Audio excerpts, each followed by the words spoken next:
ವಾರ್ತೆಯ ಮುಖ್ಯಾಂಶಗಳು. ನಗರದ 5 ರಸ್ತೆ ಸರ್ಕಲ್ ಬದಲಾಗಿ ಡಾಕ್ಟರ್ ಬಿಆರ್ ಅಂಬೇಡ್ಕರ್ ಸರ್ಕಲ್ ಎಂದು ಅಧಿಕೃತವಾಗಿ ಘೋಷಣೆ ಮಾಡಬೇಕು. ಭೀಮಗರ್ಜನೆ ಸಂಘಟನೆ.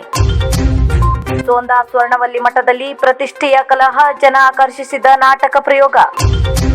ಸ್ವರ್ಣವಲ್ಲಿ ಮಠದಲ್ಲಿ ನರಸಿಂಹ ಜಯಂತಿ ಆಚರಣೆ. ಯಕ್ಷರಂಗದ ಬಾಲತಾರೆ ಕುಮಾರಿ ತುಳಸಿಗೆ ಒಲಿದು ಬಂದ ಪ್ರತಿಷ್ಠಿತ ಗ್ಲೋಬಲ್ ಚೈಲ್ಡ್ ಪ್ರಾಡ್ಜಿ ಅವಾರ್ಡ್ 2025. ಮುಂದಿನ ಗುರುವಾರ ಶಿರ್ಸಿ ನಗರಸಭೆಯಲ್ಲಿ ನಡೆಯುವ ಸಾಮಾನ್ಯ ಸಭೆಯಲ್ಲಿ ನಗರದ 5 ರಸ್ತೆ ಸರ್ಕಲ್ ಬದಲಾಗಿ ಡಾಕ್ಟರ್ ಬಿಆರ್ ಅಂಬೇಡ್ಕರ್ ಸರ್ಕಲ್ ಎಂದು ಅಧಿಕೃತವಾಗಿ ಘೋಷಣೆ ಮಾಡಬೇಕು. ಇಲ್ಲವಾದಲ್ಲಿ ಆ ದಿನವೇ ನಗರಸಭೆಯ ಮುಂದೆ ಹೋರಾಟ ನಡೆಸಿ ಅಂಬೇಡ್ಕರ್ ಸರ್ಕಲ್ ಸೇರಿದಂತೆ ನಗರಸಭೆಯಲ್ಲಿ ನಡೆದ ಅಕ್ರಮಗಳನ್ನು ಬಯಲಿಗೆಳೆಯಲಾಗುವುದೆಂದು ಭೀಮಗರ್ಜನೆ ಸಂಘಟನೆಯ ಅಧ್ಯಕ್ಷ ತಿಳಿಸಿದ್ದಾರೆ. ಒಂದು ಕಡೆ ತಮಗೆಲ್ಲ ತಿಳಿದಿರೋ ಹಾಗೆ ಭೀಮಗರ್ಜನೆ ಸಂಘಟನೆ ವತಿಯಿಂದ ನಗರದ 5 ರಸ್ತೆ ಎನ್ನುವ ಪದವನ್ನು ಹೋಗಲಾಡಿಸಿ ಅಲ್ಲಿ ಅಂಬೇಡ್ಕರ್ ಸರ್ಕಲ್ ಅಂತ ಹೇಳಿ ಅಧಿಕೃತವಾಗಿ ಘೋಷಣೆ ಆಗ್ಬೇಕಂತ ಹೇಳಿ ನಾವು 3 ವರ್ಷದಿಂದ ಹೋರಾಟ ಮಾಡ್ತಾ ಇದ್ದೇವೆ.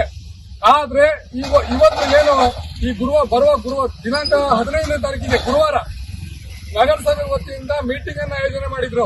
ನಾವು ಅದರ ಸಲುವಾಗಿ ಠರಾವನ್ನ ಪಾಸ್ ಮಾಡಬೇಕು ಅಂತ ಹೇಳಿ ದಿನಾಂಕ 2ನೇ ತಾರೀಕಿಗೆ 2/5/2025ರಂದು ಇವರಿಗೆ ನಾವು ಮನವಿಯನ್ನು ಕೊಟ್ಟಿದ್ವಿ. ಮಾನ್ಯ ಅಧ್ಯಕ್ಷರಿಗೆ ಮತ್ತು ಕಮಿಷನರ್ ಅವರಿಗೆ ಮನವಿಯನ್ನು ಕೊಟ್ಟಿದ್ವಿ. ಈ ಮೀಟಿಂಗ್ ನಲ್ಲಿ ಎಲ್ಲಾ 31 ವಾರ್ಡಿನ ಮೆಂಬರ್ಗಳನ್ನು ಸೇರ್ಕೊಂಡು ಈ ಅಂಬೇಡ್ಕರ್ ಸರ್ಕಲ್ ಸಲುವಾಗಿ ಅದನ್ನು ಮುಖ್ಯವಾಗಿ ಅಜೆಂಡಾದಲ್ಲಿ ಮೇನ್ ಸಬ್ಜೆಕ್ಟ್ ಆಗಿ ತಗೋಬೇಕಂತ ಹೇಳಿದ್ವಿ. ಆದರೆ ನಾವು ಈಗ ನಮಗೆ ಬಂದಂತ ಮಾಹಿತಿಯ ಪ್ರಕಾರ ಇದನ್ನು ಮುಖ್ಯವಾದ ಅಜೆಂಡಾವಾಗಿ ತಗೊಂಡಿಲ್ಲ. ಅದರ ವಿರುದ್ಧವಾಗಿ ಏನಾದ್ರೂ ಈ ಬರುವ ದಿನಾಂಕ ಗುರುವಾರದಂದು ನಡೆಯುವಂತಹ ಮೀಟಿಂಗ್ ನಲ್ಲಿ ಏನಾದ್ರೂ ಅಂಬೇಡ್ಕರ್ ಸರ್ಕಲ್ ವೃತ್ತದ ಬಗ್ಗೆ ಏನಾದ್ರೂ ಕೂಡ ಇವರ ಅಜೆಂಡಾ ಪಾಸ್ ಮಾಡದೇ ಇದ್ರೆ ಅಥವಾ ಮೇನ್ ಸಬ್ಜೆಕ್ಟ್ ಆಗಿ ತಗೊಳ್ತಾ ಇದ್ರೆ ಭೀಮಗರ್ಜನೆ ಸಂಘಟನೆ ಅವತ್ತೇ ದಿನಾಂಕ ಗುರುವಾರದಂದು ಇಲ್ಲಯ್ಯ ನಗರಸಭೆ ಎದುರುಗಡೆ ಬಂದ್ಕೊಂಡು ನಾವು ಪ್ರತಿಭಟನೆ ಮಾಡಿ ನಮ್ಮ ನ್ಯಾಯವನ್ನು ಪಡ್ಕೊಳ್ತೇವೆ. ಇದು ನಿಮ್ಗೆ ಎಚ್ಚರಿಕೆ ಆಗಿರ್ತದೆ. ಹಾಗೂ ಕೂಡ ಮತ್ತೆ ನಿಮ್ಮ ಏನ್ ಮುನ್ಸಿಪಾಲಿಟಿಯಲ್ಲಿ ನಡೆದಂತ ಏನ್ ಹಗರಣಗಳಿದೆ ಎಲ್ಲಾ ಹಗರಣಗಳ ವಿರುದ್ಧ ಕೂಡ ನಾವು ಪ್ರತಿಭಟನೆ ಮಾಡಿ ನಾವು ನ್ಯಾಯವನ್ನು ಒದಗಿಸುವ ಕೆಲಸವನ್ನು ಮಾಡ್ತೇವೆ. ನಾವು ದಯವಿಟ್ಟು ಮಾನ್ಯ ಶಾಸಕರಿಗೆ ಕೂಡ ಹೇಳ್ತಾ ಇದ್ದೇವೆ, ನಾವು ಈ ವಿಷಯ ಗಂಭೀರವಾಗಿ ಪರಿಗಣನೆ ಮಾಡಬೇಕು. ಈ ನಡೆಯುವ ಗುರುವಾರ ಮೀಟಿಂಗ್ ಏನ್ ನಡೀತಾ ಇದೆ ಆ ಮೀಟಿಂಗ್ ನಲ್ಲಿ ಅಂಬೇಡ್ಕರ್ ವೃತ್ತದ ಬಗ್ಗೆ ತಾವು ಅಧಿಕೃತವಾಗಿ ಘೋಷಣೆ ಆಗಬೇಕು. ಅಂಬೇಡ್ಕರ್ ಘೋಷಣೆ ಆಗಬೇಕು, ಮೇನ್ ಸಬ್ಜೆಕ್ಟ್ ಆಗಿ ತಗೊಳ್ಬೇಕು. ಇಲ್ಲ ಅಂತ ಹೇಳಿದ್ರೆ ದೊಡ್ಡ ಮಟ್ಟದಲ್ಲಿ ಅತ್ಯಂತ ಭಯಂಕರವಾಗಿ ಪ್ರತಿಭಟನೆ ಮಾಡ್ತಾ ಈ ಮೂಲಕ ತಮಗೆ ಎಚ್ಚರಿಕೆ ಮಾಡ್ತಾ ಇದ್ದೇವೆ. ಜೈ ಭೀಮ್.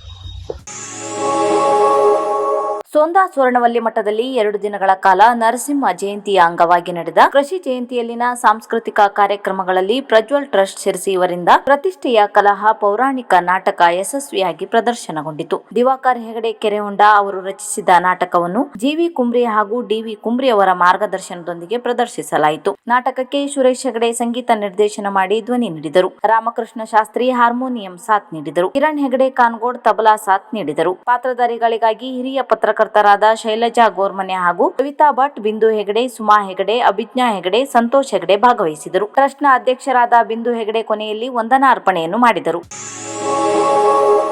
ಶ್ರೀ ಸೋಂದಾ ಸ್ವರ್ಣವಲ್ಲಿ ಮಹಾಸಂಸ್ಥಾನದಲ್ಲಿ ಶ್ರೀ ನರಸಿಂಹ ಜಯಂತಿ ಹಿನ್ನೆಲೆಯಲ್ಲಿ ವಿವಿಧ ಧಾರ್ಮಿಕ ಕಾರ್ಯಕ್ರಮಗಳು ನಡೆದವು. ಜಯಂತಿಯ ಅಂಗವಾಗಿ ಶ್ರೀ ನರಸಿಂಹ ದೇವರಿಗೆ ಶತರುದ್ರ ಅಭಿಷೇಕ, ಕಲ್ಪೋಕ್ತ ಮಹಾಪೂಜೆ, ಫಲ ಪಂಚಾಮೃತ ಅಭಿಷೇಕ, ಶ್ರೀ ಮಜಗದ್ಗುರು ಶಂಕರಾಚಾರ್ಯ, ಶ್ರೀ ಗಂಗಾಧರೇಂದ್ರ ಸರಸ್ವತಿ ಮಹಾಸ್ವಾಮೀಜಿಗಳು ಹಾಗೂ ಶ್ರೀ ಆನಂದ ಬೋಧೇಂದ್ರ ಸರಸ್ವತಿ ಮಹಾಸ್ವಾಮೀಜಿಗಳ ಸಾನ್ನಿಧ್ಯದಲ್ಲಿ ನಡೆಯಿತು.